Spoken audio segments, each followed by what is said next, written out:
दोस्तों, जब से मनुष्य ने होश संभाला है, तब से मनुष्य की जिज्ञासा ने अनेकों खोजें की है। आज से मात्र कुछ हजार साल पहले जब हमने खुद के अस्तित्व के बारे में सोचना शुरू किया, तो हमने मान लिया कि ये ब्रह्मांड, चांद, सितारे, हमारी पृथ्वी और हमें भगवान ने बनाया है। भगवान ही हमारी सृष्टि को चला रहा है और हम सब की रक्षा कर रहा है। इंसान की इसी कल्पना ने विभिन्न धर्मों को जन्म दिया और अपने अपने भगवान के तले इंसान खुद को सुरक्षित महसूस करने लगा। लेकिन क्या हम वाकई में सुरक्षित हैं?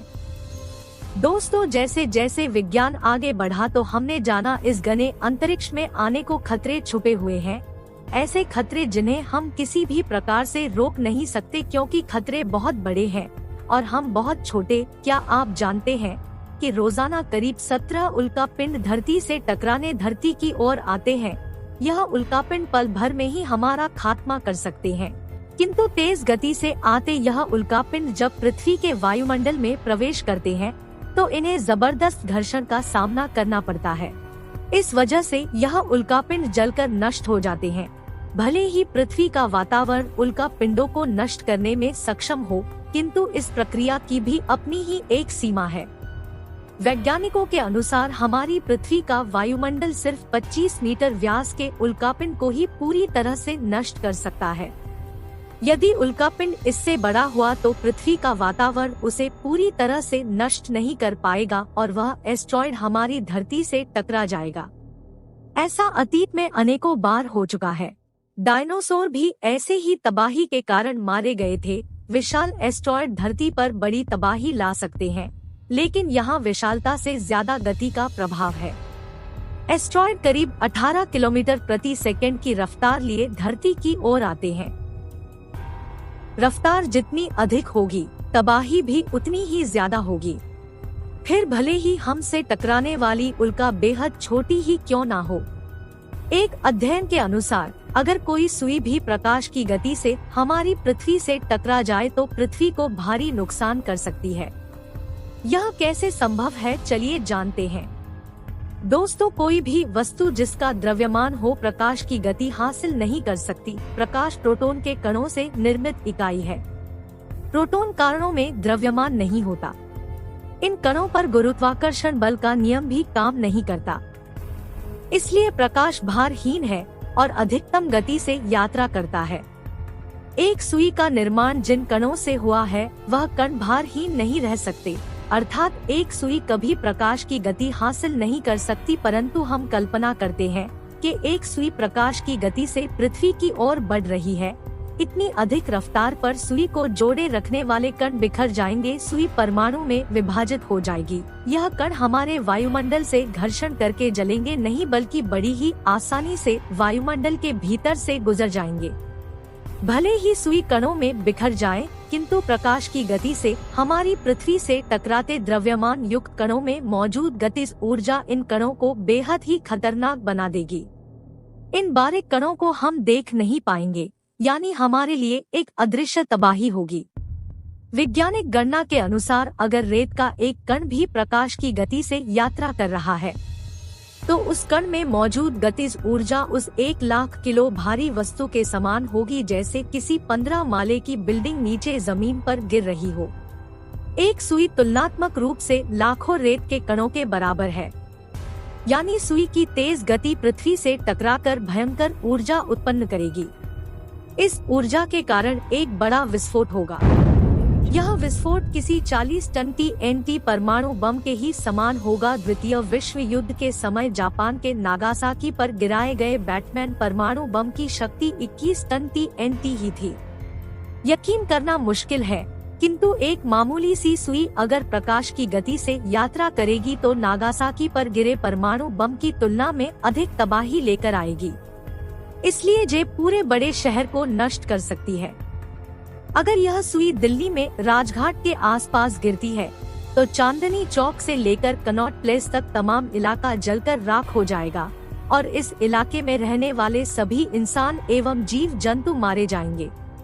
वही विस्फोट का प्रभाव तो पूरी दिल्ली में देखा जाएगा। दिल्ली और दिल्ली से सटे हरियाणा, उत्तर प्रदेश में इस सुई बम के टकराने से करीब 12 मैग्नीट्यूड का भूकंप आ जाएगा।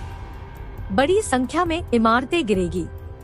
मेट्रो ट्रेन के भूकंप रोधी स्टेशन भी इतनी तेज भूकंप को सहन नहीं कर सकते, इसलिए सभी स्टेशन ताश के पत्तों की तरह ढेर हो जाएंगे। इन इलाकों में तापमान अचानक से बेहद अधिक हो जाएगा। इलाकों का पानी तो भाप बनकर उड़ जाएगा। विस्फोट से हुए रेडिएशन का असर और भी बड़े इलाके तक रहेगा। हरियाणा और उत्तर प्रदेश के साथ साथ पंजाब और राजस्थान के अनेकों इलाके अगले कुछ महीनों तक भयंकर रेडिएशन का शिकार बनेंगे, जिससे आने वाले कुछ महीनों या सालों तक इन इलाकों में लगातार बड़ी संख्या में मौतें होंगी। विस्फोट से उड़ी राख बेहद बड़े इलाके में फैल जाएगी। यह राख अगले कुछ महीनों तक आसमान से बरसती रहेगी, यानी मध्य प्रदेश, पंजाब, हिमाचल प्रदेश, उत्तराखंड आदि में काफी दिनों तक सूर्य दिखाई नहीं देगा। सबसे अनोखी बात यह रहेगी कि हमें समझ ही नहीं आएगा कि आखिर यह विस्फोट क्यों और कैसे हुआ। कोई भी मानव तकनीक विस्फोट के पीछे के कारणों को ढूंढने में सफल नहीं हो पाएगी। दोस्तों, वैसे ये होना संभव नहीं है, क्योंकि यह वैज्ञानिक रूप से प्रमाणित है कि सुई या कोई भी द्रव्यमान युक्त वस्तु कभी प्रकाश की गति हासिल नहीं कर सकती, किंतु ऐसी अनोखी घटना अतीत में घटित हो चुकी है। इस घटना को घटित हुए 100 वर्षों से भी अधिक समय बीत चुका है, किंतु इसके पीछे के कारणों को आज तक समझा नहीं जा सका है। यह घटना 30 जून 1860 को रूस के साइबेरिया इलाके में बहने वाली रंगपुस्का नदी के निकट घटी थी, जहां अचानक से भयंकर विस्फोट हुआ, जिस कारण आसपास का 25 किलोमीटर का इलाका पूरी तरह से जलकर नष्ट हो गया। इस विस्फोट के चलते करीब 8 करोड़ पेड़ एक झटके में ही जल गए। अच्छी बात यह रही कि रूस एक बड़ा देश है और यहाँ रहने वाले इंसान बेहद सीमित इलाके में ही रहते हैं। जहाँ यह विस्फोट हुआ, सौभाग्य से उस इलाके के सैकड़ों किलोमीटर दूर तक भी कोई इंसानी बस्ती नहीं थी, वरना विस्फोट के चलते न जाने कितने लोग मारे जाते। विस्फोट की तीव्रता इतनी अधिक थी कि इसके प्रभाव के चलते पूरे साइबेरिया इलाके में भयंकर तेज भूकंप आ गया और अनेकों मकान गिरने से 3 लोगों की मौत भी हो गई।